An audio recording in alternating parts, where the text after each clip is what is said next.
హైకట. And ఈరోజు తను స్వయం కృషితో తను ఈరోజు ఒక సెలూన్ టూయో అని ఓపెన్ చేసింది. నాకు చాలా హ్యాపీగా ఉంది. ఐ ప్రే ఆ పరమేశ్వరుడిని, బాబాని, ఆయన వాళ్ళ ఆశీస్సులంతా మహేష్కి ఇవ్వాలని మనస్ఫూర్తిగా కోరుకుంటున్నాను. కన్నప్ప లుక్ మొత్తం మహేష్ గారు చేశారు. ఎస్, ఆ లుక్ వన్స్ డిజైన్ అయిన తర్వాత మొత్తం సినిమా మొత్తం మహేషే ఆ స్టైలింగ్ చేసింది కన్నప్పకి.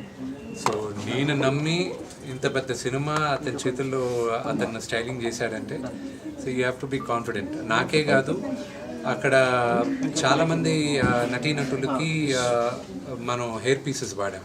అంటే ఈ పౌరాణిక చిత్రం కాబట్టి ఆ హెయిర్ పీసెస్ వాడినప్పుడు దాన్ని స్టైలింగ్ చేసేదంటే విగ్స్ అన్నీ కూడా మనకి హెయిర్ పీసెస్ బాంబే నుంచి వచ్చినప్పటికీను దాన్ని స్టైలింగ్ చేసి ఆ క్లిప్స్ అంతా చేసింది మహేష్. అంటే అక్షయ్ కుమార్ గారు, ప్రభాస్ గారు అందరికీ, అంటే ఆ పెద్ద తారలందరికీ వాళ్ళ పర్సనల్ స్టైలిస్టులు ఉంటారు. మిగతా వాళ్ళకి ఇప్పుడు శరత్ కుమార్ గారి దగ్గర నుంచి వీళ్ళందరికీ ఈయన దగ్గర స్టైలింగ్ చేశారు. ఫస్ట్ ఆ ఒక హెయిర్ పీస్ని స్టైల్ చేసిన తర్వాత వాళ్ళ స్టైలిస్టులు దాన్ని అమలుపరుస్తారు. ఇటీవల నాన్నగారు 50 years కంప్లీట్ చేసుకున్నారు. చాలా గ్రాండ్గా సెలబ్రేషన్ కూడా చేశారు. ఎలా అనిపిస్తుంది? 50 years celebration grand event next year నవంబర్లో ఉంటుంది, 2025 నవంబర్లో ఉంటుంది. అప్పుడు దాకా ప్రతి నెల ఒక ఈవెంట్ చేయబోతున్నాం. అది ఇప్పుడు డిసెంబర్లో వచ్చే ఈవెంట్ వచ్చి ప్రతిరోజు ఆయనకు నచ్చిన సీను, ఆయన ఇన్ని సంవత్సరాలుగా ఆయన దాదాపు 600 చిత్రాలు నటించారు. ఈ 600 చిత్రాల్లో ఆయనకి నచ్చిన 31 సీన్లు రోజుకొకటి ఆయన డిస్ప్లే చేస్తూ ఉంటారు, అంటే ఆయన ట్వీట్ చేస్తుంటారు. So I'm also looking forward ఆయన 31 ఫేవరెట్ సీన్స్ ఏంటి అని తెలుసుకోవడానికి. వాటిలో మీ ఫేవరెట్ సీన్ ఏంటి? నా one of my all time favourite scene assembly రౌడీలో.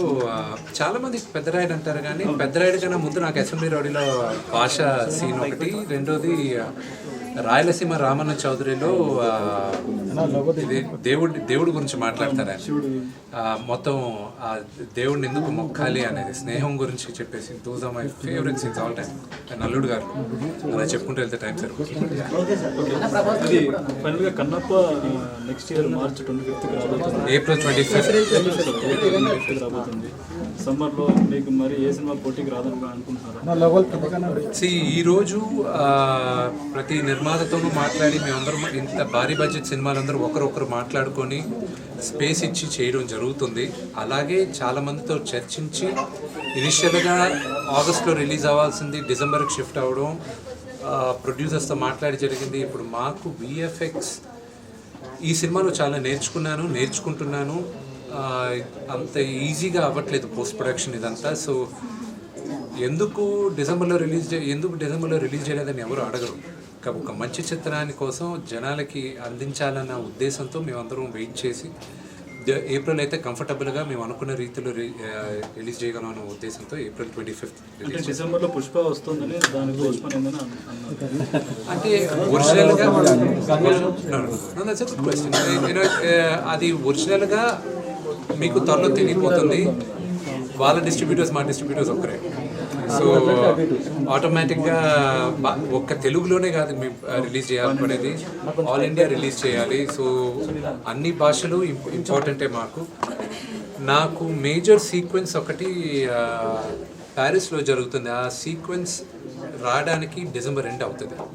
So దాని తర్వాత ఇక్కడ లోకల్ స్టూడియోస్లోను, అన్నపూర్ణ స్టూడియోస్లోను వీళ్ళందరితో వర్క్స్ జరుగుతున్నాయి.